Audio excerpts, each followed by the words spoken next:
yang pertama ngubungin saya tuh Ernest. Ernest ngubungin saya cuman, Jules, gue ada film nih, udah lu baca aja dulu gitu ya. Itu dia dengan passive agresifnya dia itu ya. Bedanya dia nggak mau invest juga, lu aja aneh.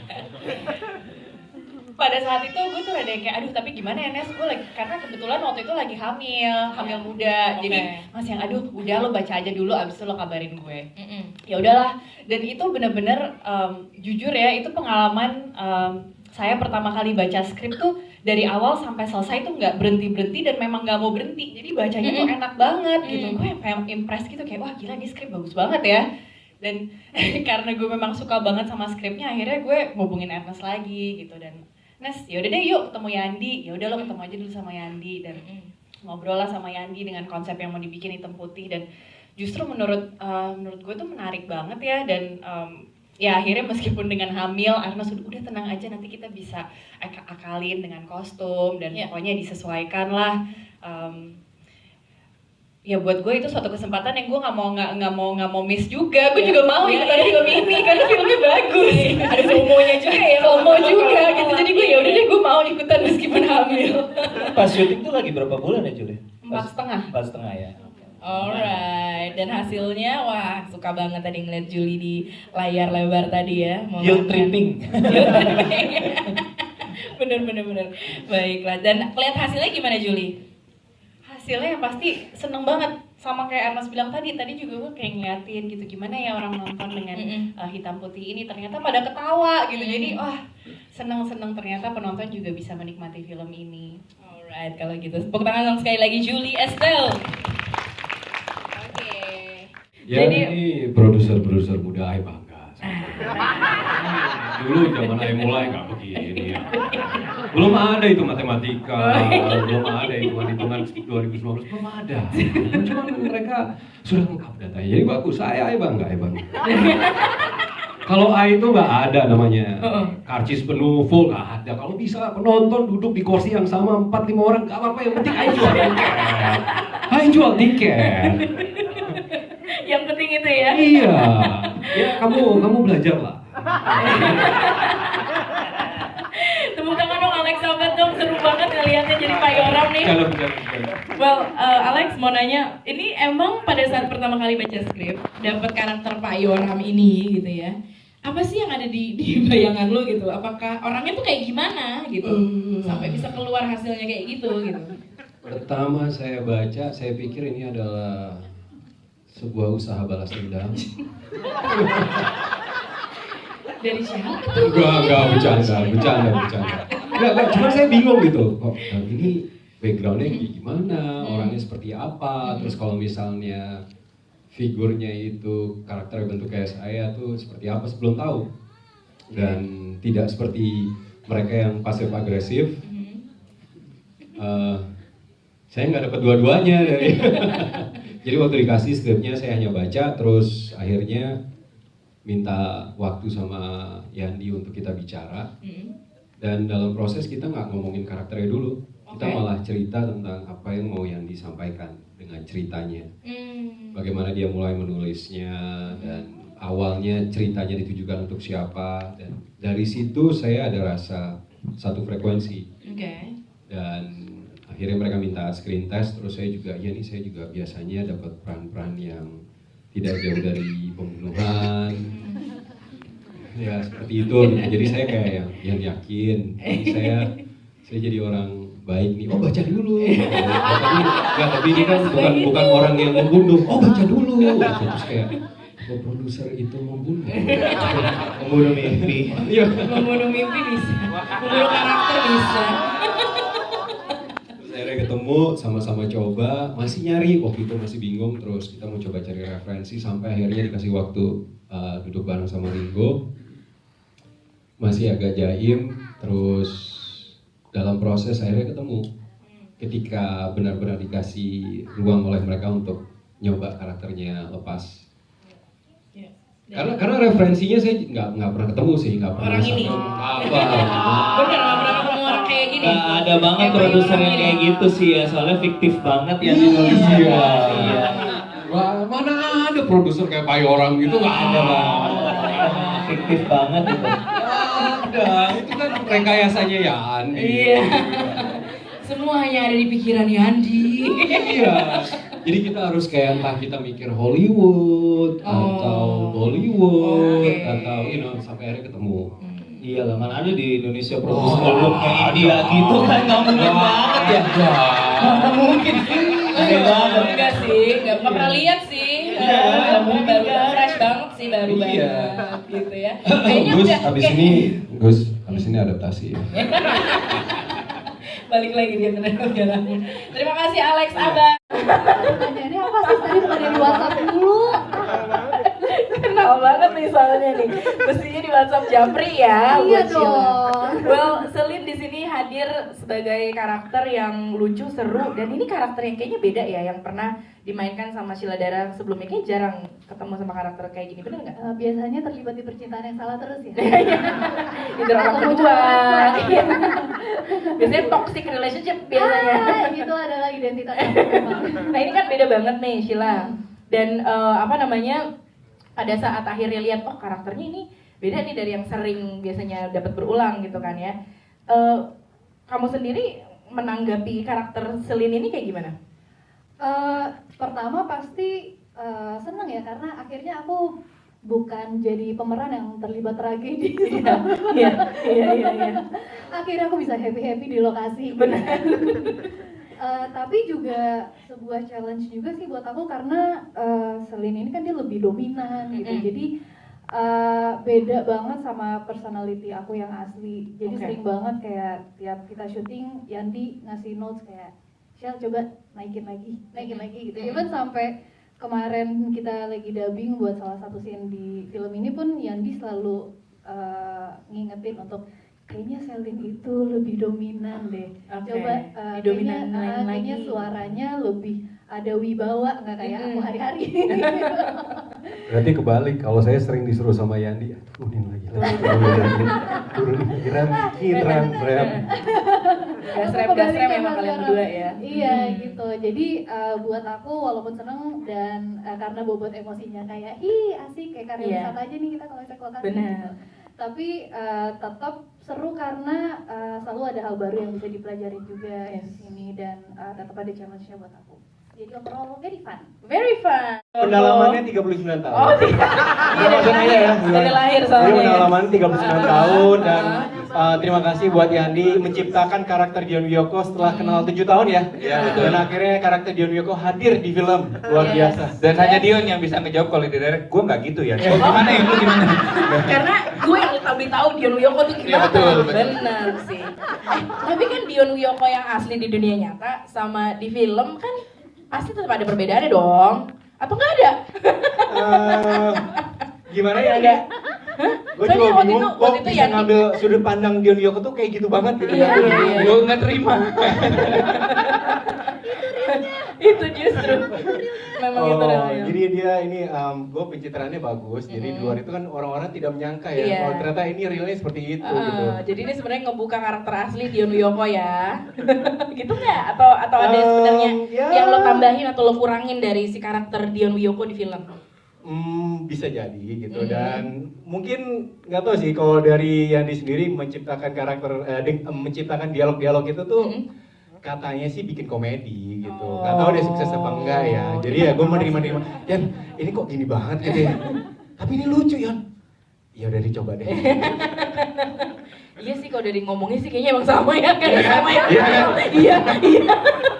Kayaknya tadi gue mau nanya berapa persen gitu lo sisain berapa persen gitu acting sama aslinya. Ajak podcast aja udah jam ketahuan. Kayaknya 100% nih kayaknya. Tapi ada yang mau disampaikan nggak sedikit gitu tentang karakter Dion Wiyoko di film buat teman-teman media hari ini? Aduh, yang mau disampaikan karakter gue nya sih. Nah iya bener. Udah guys, berarti Kayak nggak perlu dia sampaikan lagi sih. Kayak udah nonton aja ya udah aku pasrah aja sih gue dari awal dan terima project ini. Aduh gue pasrah aja malu ya. Pokoknya semoga sih di film ini berjalan dengan lancar lah pokoknya gitu. Oke, that's very supportive. Kak Na, Hey. kita kan ketemu dari press con pertama sebelum mulai syuting. Yes. Di situ kelihatannya kamu tegang sekali, ya beda banget sama mood hari ini. Hari ini udah lebih lepas, lebih lega, walaupun pasti ada deg-degannya juga ya. sebenarnya justru ini lagi tegang-tegangnya banget ini. Oh gitu, dibanding dari sebelum syuting? Semua bahkan sampai maksudnya kenapa sampai sebegitu tegangnya karena proses ini yang kita jalanin selama 5 tahun. 5 tahun. Jadi dari awal Yandi ngajak ngasih tahu itu ada project ini, terus and then akhirnya ceritanya terus jadi di dalam bentuknya sinopsis dulu, terus kemudian sharing kemudian juga yang akan on board adalah Ringo. Tadinya berkembang karakternya tuh dari Hana adalah seorang penyiar radio bersama Ringo, bersama Bagus yang juga adalah penyiar radio. Karena back then Nirina masih siaran radio gitu kan. Jadi sama-sama research tuh, dia datang ke tempat siaran, perhatiin gitu kan, kalau teman siaran tuh kayak apa, bikin catatan kayak gitu. Sampai akhirnya finally this day. Wah. Ini masih kayak nahan air mata gitu karena kayak ngerasa wah 5 tahun tuh kan kalau dibilang waktu yang iya dibilang panjangnya lumayan, dibilangin pendek enggak, ya nggak pendek loh 5 tahun gitu. Jadi aduh lagi masih mixed feeling sih dari tadi pegang kalau Ringo kayak oh my god. No, karena melihat sekali betapa ya tadi perkembangan skripnya seperti apa, terus kemudian mencari rumahnya yang ingin menaungi film ini juga prosesnya kita terlibat juga ya, sampai kita sama-sama ya lu ada temen gak, gue juga ada temen, yuk kita telepon kayak sampai sebegitunya gitu. Jadi kayak sama Mita, sama Yandi juga yang kayak guys nih gimana nih guys ya gitu ya, makanya aduh ini bener-bener kayak nih kayaknya ditoel dikit kayaknya nangis nih kayaknya. Sabar Nirina, save it. Ya. Oke, terima kasih Nirina Zumi. Nah ini hati-hati ya, ini ngeluarin suara emasnya nih kalau udah mulai pakai mic 21 nih kayak gini nih. Tunggu, Ernest ini pocongnya mana ya? Ada pocong ada. Bukan itu. Ini kita udah ngeluarin budget loh, ini udah. Pak Yoram cincinnya mana? Gak dipakai. Lamar, gua harus ngelamar nih. Ini mau dilamar. Nanti. Halo, karpet lamar. Iya, gua sebenarnya gua deg-degan dari tadi juga sama. Gua ini adalah gak tahu ya, udah lama akhirnya film ini akhirnya bisa tayang. Pertama kali ketemu penontonnya, gue juga dari tadi di samping mulu ngelihat beberapa reaksi gitu kayak gimana ya? Seneng ya? Tapi senang, akhirnya terima kasih ya tadi reaksinya cukup menenangkan gue buat menjalani malam ini, terima kasih gitu. No, kalau Hana itu lebih ke mungkin waktu itu kan dari Hana itu mungkin apa ya cerita dan mungkin melihat kemiripan dari kalau karakter sih sama sekali beda. Ya? Bahkan kalau misalnya Sheila itu disuruh gede-gedein, aku gengnya nurunin. Jadi kalau lagi acting gitu tiba-tiba kita tuh udah saking ya maksudnya barengan terus gitu kan, jadi kayak pas lagi syuting tuh kita lihat-lihatan gitu, begitu take gitu kan, action gitu, oke cut, terus dia ngeliatkan ke Yandi ya, terus komunikasinya gini Ryan. Sekali dia cuma pakai mata. Kurang dikit. Oke, kecilin dikit. Ya, dia punya bahasa sendiri. Iya. Ada kode-kodenya ya, ada kode-kode Morse. Udah ada suara yang benar-benar kayak tolong Mbak Nirina, nggak ada yang kayak gitu, atau pakai HT gitu kan, tolong Nirina selalu bilangin kecilin dulu gitu kan, nggak ada. Benar-benar cuman gitu. Nice. Kayak best friend code gitu ya. Tapi best friendnya gitu, kecilin boleh nggak? Gedean banget nih. Nah, kalau Ringo sendiri gimana? Karena kan Ringo Agus Rahman, Bagus Rahmat. Iya. Gue rasa masih ada sih dia agak mirip-miripin. Beda. Gue nggak ngeliat pas Bagus Rahmat, beda banget. Beda banget ya. Boleh ngebocorin nggak? Boleh ngebocorin nggak? Nama Bagus Rahmat. Bukan masalah bagus sih, bukan nama, tapi lebih kepada bagaimana cara Ringo Agus Rahmat approach mantannya dulu. Gini. Oke. Bentar ya. Jadi dia emang ada kan orang-orang yang kalau misal lu curhat sama siapa gitu. Kalau gue misal curhat sama misalnya Desta tuh jangan pernah, karena pasti bocor ke Tora atau Vincent. Pasti hal terdalam. Nah kalau misal cerita sama Yandi banyak langsung jadi film. Keren, mendingan cerita sama Yandi aja. Gitu. Lebih pernah gue ucapin ke siapapun. Tapi jadiin film orang langsung lihat, mereka tinggal nebak. Beneran gak sih ini? Gitu. Tapi kan orang disediain karakter, tapi kan jauh, jadi Bagus Rahmat. Dari Agus Rahmat jadi Bagus Rahmat jauh sih. Jauh, beda banget. Hurufnya aja beda banget. Banget. Jadi gue beberapa sama, gue kayak pas ngeliat skenario-nya pertama kali, lah ini kan cerita gue. Nah itu dia pertanyaan gue, bener gak sih trik Ringo dalam PDKT itu kayak bagus gitu? Ya kurang lebih ada. Tanyanya ke gue dong. Oh iya benar. Karena kan gue yang selama hidupnya dia juga mengetahui siapa yang didekati dan bagaimana cara mendekatinya. Dan lu bayang gak, dia melakukan itu ke gue tuh kayak I know you did that too. Tadi teman-teman lihat kan adegan hampir ciuman kan kalau untuk hampir ciuman. Iya itu yang dulu kita dikasih taunya ciuman beneran. Itu ciuman beneran tuh. Hah? Gitu. Dia deg-degan. Iya. Dia deg-degan langsung rapihin gigi lo. Pakai behel ya? Ya gue langsung akhirnya rapihin waktu itu. Lihat dong, senyum dong sekarang. Dan akhirnya ada waktu 2 tahun buat ngerapihin. Pas udah rapih nggak jadi. Ya udah yang penting dapat hikmahnya gigi. Ya, dapat manfaatnya. Tapi lumayan kan demi film ini kita cekung dua-duanya pipinya kan. Di film habis 2 tahun tuh mundur gara-gara bukan pandemi. Gara-gara pandemi, enak aja lu. Nunggu gigi doang kita selama Gigi doang kayak. Pengalamannya luar biasa Masih ya. kurang mundur gigi lo belum syuting.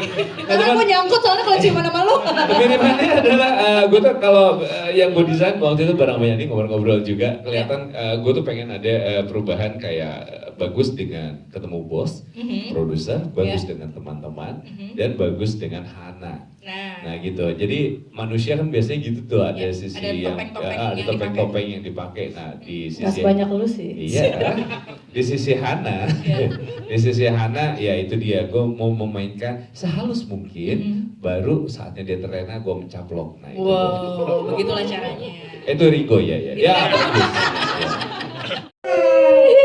Gue tuh ini gak nyangka hari ini datang. Tadi teman-teman udah nonton. Ini tuh adalah hasil cuman obrolan nongkrong ya gue rasa ya. Hasil obrolan nongkrong ketemu. Apakah ini bakal dijadiin film atau enggak juga nggak tahu ngalor ngidul gimana kalau jadi cerita. Ini akhirnya ketemu dan selalu dikejutkan dengan hari pertama reading. Hari dikabarkan ketika kita akan berkolaborasi dengan Imaginary. Hari pertama akhirnya hari pertama syuting. Hari pertama ini akhirnya bertemu dengan penontonnya. Dan nanti apalagi tanggal 30, gue kayak ngerasa ini hidup gue kocak amat sih. Lucu dan gue cuma bisa bilang, aduh terima kasih ya melibatkan gue buat semuanya teman-teman. Ini adalah film yang paling berharga. Terbanyak dia ngundang keluarganya. Iya biasanya gue nggak pernah biasanya gue undang sebanyak ini. Biasanya nggak ikut ngundang. Nggak ada, biasanya teman-teman gue aja pas gue lihat, bisa nih orang gue undang. Ini paling banyak gue ngundang. Nggak nyampe segitu nggak boleh. 2,5 lah. Tapi paling banyak gue ngundang. Pokoknya maksimum kuotanya ya, maksimum kuotanya lo pakai semua ya. Gue paling banyak di sini. Jadi dari awal buat ide ini memang mau menceritakan tentang bagaimana mencintai seseorang yang kehilangan yang sangat besar gitu. Di umurku yang sekarang saya pengen bisa mencurahkan cinta lebih banyak lagi sama mama. Sementara mama itu dulu kehilangan papa waktu saya 2 SMP, 2 tahun kemudian kehilangan kakak perempuan saya, jadi kehilangan anak. Jadi menjanda lah dan hidup dalam duka. Nah dari awal juga idenya kenapa hitam putih, kenapa tokoh perempuannya harus janda. Saya mau menangkap mungkin gak ya mama itu punya kesempatan lagi paling tidak terhadap dirinya sendiri untuk mengizinkan dirinya mencintai lagi, dicintai lagi. Udah deh, cerita berkembang sebagai untungnya ini karena udah nonton, jadi saya bisa cerita. Pandemi, saya sadar tuh pertanyaan yang ada di dalam film, Ian, lo tuh nulis ini karena memang mengerti nyokap lo, nanya diri sendiri. Atau lo tulis ini karena lo tahu as a director, kalau lo bikin cerita yang personal, filmnya bakal bagus. Gitu, dan saya menemukan jawabannya adalah iya ya, saya itu ternyata cuma memanfaatkan pengetahuan saya bahwa kalau director bikin film personal, filmnya biasanya bagus. Gitu, saya nggak benar-benar mau memahami mama saya. Kenapa? Kalau mau memahami, mau mencintai, nggak usah bikin film, telepon aja, pulang aja. Biar bagaimanapun kamu itu anak yang nggak usah tampil sebagai filmmaker gitu. Itu jadi sentral false belief-nya bagus kan. Menyadari bahwa ya kalau memang cinta ngomong aja, samperin aja. Terlahir kembali. Tahu aku jadi inget. Kenapa merasa seperti itu? Karena nih ya, salah satu keisengannya Yanti Lawrence adalah pada saat kita sekarang hari ini mungkin, nggak tahu ya, apakah teman-teman datang ke sini mentalnya apakah siap untuk menonton film komedi atau film drama? Kalau menurut pemikiran Irina, Yandi tuh keisengannya salah satunya gini, dia film sebelumnya itu bikin sebuah film yang istilahnya drama, tapi orang tuh pada mikirnya kayak, ini filmnya komedi nih, karena pemainnya kita berdua gitu kan. Tapi begitu disuguhkan filmnya ternyata, loh, drama, nangis-nangis. Nah, yang pada saat film yang ini, itu orang-orang kiranya adalah film ini hitam putih, gelap, suram, dan bakal jadi art banget gitu. Bonaparte. Wah, kamu jangan usaha itu kamu ya. Pada ketawa nggak sih bagian itu? Tidak. Saya di samping dulu. Jadi makasih ya, ini yang ngomong saya loh. Iya, kalau dia nggak ketawa itu berarti kan. Padahal itu jokes dialognya. Itu jokes tadi dia. pas itu terjadi gue langsung kayak ini ya di sini. Ya, betul banget. Nah itu termasuk salah satunya ya pas lagi nonton film ini orang siapnya nonton drama ternyata yang dikasih adalah komedi gitu kan. Padahal memang kita udah memberikan informasi bahwa film ini adalah romantic comedy. Dan terlahirnya kembali adalah ya karena itu Nat tuh ngerasa seneng banget dilibatkan di sebuah produksi yang istilahnya kayak you can't always nggak datang udah langsung gua tahu nih, tapi dikasih kejutan-kejutan. Dan sebagai pemain juga maksudnya kayak memerankan Hana nih kan lumayan ya, harus begini terus tuh capek ya. Kayak datang ke lokasi tuh harus berada di posisi yang nih cuman dia doang yang datang ke lokasi nih Sheila Dara, hari ini makannya apa? Sementara kayak Nuna tuh harus kayak sabar, Nirina lagi berduka. Tahan Nirina. Mau pesen boba enggak? Apa mau silin? Sungguh empatik banget. Sungguh empatik. Udah masuk karakter itu. Jadi ya itu kenapa merasa terlalu kembali ke I love the fact that being an actress itu dikasih kesempatan untuk lagi-lagi eksplorasi istilahnya acting skills itu sendiri. Jadi sekali lagi kita dikeluarkan dari kotak-kotak bahwa siapa itu pemain film apa pasti dimainkan sama siapa gitu loh. Jadi thank you so much Yandi to always membuat kita jadi kayak belajar lagi, terus ngulik lagi gitu. And this is why I love movies. Semoga sampai tua masih dikasih kesempatan seperti itu terus. Nah, saya menerjemahkan mencintai itu ngomong aja ya bukan ibu anak tapi jadi couple ini. Nah, saya menemukan di banyak teman-teman sekitar orang dalam PDKT atau pacaran itu tidak mau bicara apa adanya gitu. Makanya lagunya Donna Bercinta Lewat Kata liriknya gitu kan, apakah cinta masih sama kalau kau tahu ujungnya. Jadi kayak cinta itu masih bisa dinikmatin butterfly stomach gak ya kalau kita ungkapkan apa adanya gitu. Nah, film ini mencoba menjawab pertanyaan itu. Nah, dan saya sebagai pembuat film juga punya kecintaan terhadap sinema, maka lahir pertanyaan yang sama. Kalau penceritaannya saya bicarakan apa adanya, kita masih bisa nikmatin gak ya? Makanya di depan ada penjelasan sekuennya masuk apa ada babaknya. Mereka mau berantem besar di depan, Bagus di Padang udah bilang akan ada berantem tuh di tengah film gitu. Kalau kita tahu filmnya akan kayak apa, kita masih bisa merasakan kecintaan pada film itu nggak ya? Nah, maka sampai di adegan air galon, kalau ada intensi iseng, ya mungkin ada sejujurnya, tapi itu juga ekspresi lebih lanjut dari, kalau sepanjang film saya udah kasih tahu ceritanya akan seperti apa. Kalau saya lebih mikro, apa ya pengalaman nonton filmnya? Kalau saya kasih tahu shot apa yang akan muncul setelah ini, pengalaman nontonnya kayak apa ya? Gitu. Sama seperti kalau kita mencintai orang, kita kasih tahu apa yang mau kita bicarakan, cinta itu masih bisa flourish nggak ya? Gitu. Yang di sebelumnya tuh ternyata kondisi kita lagi di kondisi yang sama. Gue pernah menjalani, gue pikir main film terus itu akan menyenangkan gitu loh. Gue main film, banyak main film, dan ternyata kejebak ke dalam perasaan jenuh itu ternyata ada ya buat sesuatu yang tadinya gue pikir gue cintai ternyata ada.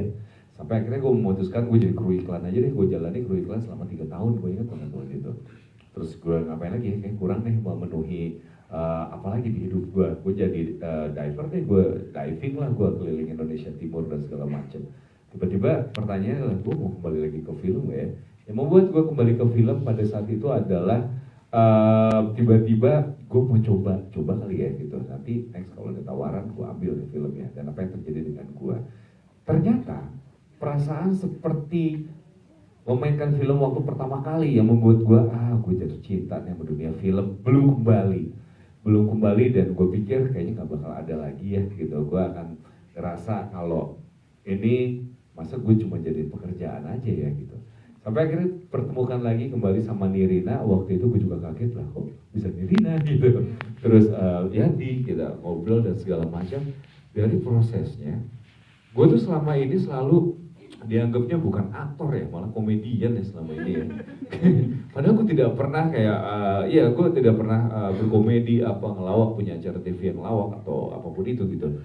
Cuman gue tuh, tapi gue itu selalu mendapatkan misalnya beberapa orang sutradara yang udah lu lucu aja.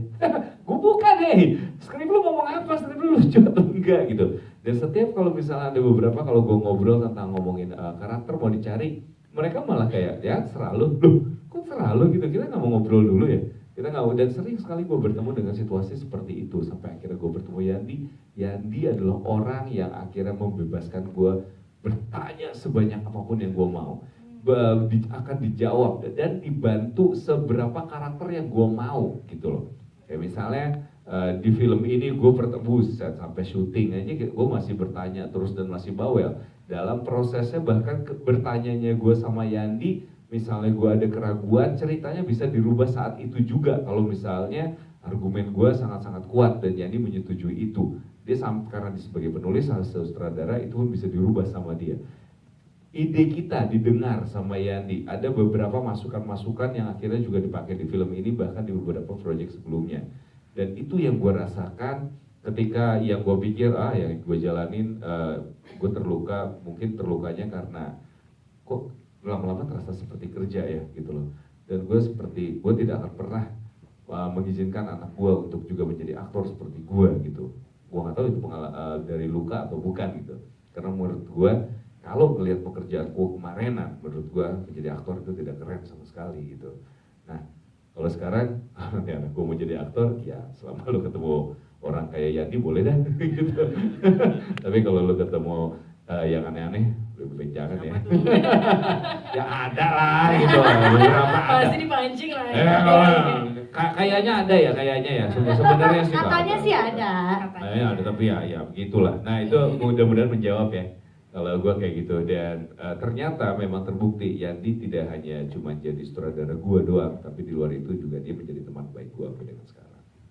Tidak memutuskan untuk tidak mengambil film karena pada saat itu yang ditawarkan selalu genre yang sama, kurang lebih cerita yang sama, dan tidak ada proses reading. Kadang-kadang kayak oke, Rina, besok ada film ya, di mana besok.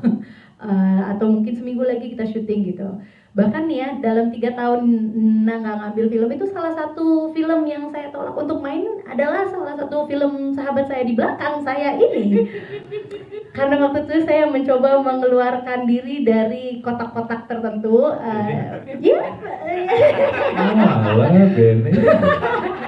Yang Ernest bukan suami saya itu loh. Jadi waktu itu film pertamanya dia juga pernah ngubungin Rina sampai Nas benar-benar ngomong sama dia, Nas kalau misalnya gue gak menjaga diri gue sendiri, gue akan tetap terus ada di situ. So please kasih gue, bukan gue sayang sama lo, gue percaya lo akan dapetin orang yang cocok dan film lo pasti akan gede banget. Dan kalau film lo gede banget, gue akan lebih stuck lagi di situ gitu. Justru karena gue percaya sama dia dan gue tahu film itu akan besar, jadi gue nahan diri untuk benar-benar no, I have to say no gitu. Karena kembali lagi sebagai pemain, siapa yang jaga diri lo kalau bukan diri lo sendiri gitu loh. So akhirnya 3 tahun Rina menahan diri untuk tidak main film karena tawarannya selalu yang sama, sampai akhirnya ada satu tawaran drama, lumayan nangis-nangisan dan lumayan orang susah, dan wah pokoknya ceritanya sih sebenarnya suka. Kemudian filmnya keluar, ternyata hanya 7 hari saja di bioskop. Tapi lumayan ngobatin luka, tapi kan kembali lagi juga kayak ya masa sih kayak begini terus gitu loh. Jadi sampai akhirnya ketemulah proses dimana akhirnya ketemu dengan Yandi, dan waktu itu Nirna pikir oke, ini film pertamanya dia. Seperti apa Kak Yandi? Siapa Kak Yandi? Oke, kita ketemuan, ngobrol, ternyata semua pertanyaan terjawab dengan nyamannya, dan akhirnya juga ya itu proses itu terjadi. Dan I like the fact that ada director yang bisa melihat seorang pemain bukan karena dia itu biasa main film apa, tapi range yang bisa diberikan. Kata Yandi, ini gue ngutip lo ya Yan. Maksudnya justru biasanya kalau misalnya biasa main di film komedi, justru dia lebih punya range yang lebih besar. Tapi kan selama ini, wah nggak pernah tuh ada yang lihat kayak gitu. Biasanya kan kalau sudah di situ ya komedi aja gitu. Tapi justru dan kali ini ada waktu itu, maksudnya dikasih main filmnya yang adalah drama gitu loh. Jadi kita berdua lihat-lihatan gitu. Wah ini bener-bener kalau kita dihujat ya kita hujat bersama ya. Daripada sendiri kan mending dihujat berdua. Mending berdua. Bertiga sama dia setidaknya gitu kan. Gitu. Tapi intinya akhirnya I'm glad I've found a director yang membuat kami berdua benar-benar bisa merasakan kembali rasa cinta itu dan kenapa kami ada di sini, dan semoga semakin banyak yang seperti itu dan juga banyak produser yang bisa percaya juga gitu, diberikan kesempatan. Jadi tidak melulu mengenai angka followers atau mungkin genre-genrenya gitu. Tapi ya at least being here now bersama Ringo dan bersama teman-teman semua di sini juga Imaginary, thank you so much for the trust dengan film hitam putih ini. Dan pokoknya semuanya inilah kita udah terobati ya lukanya ya. Sangat.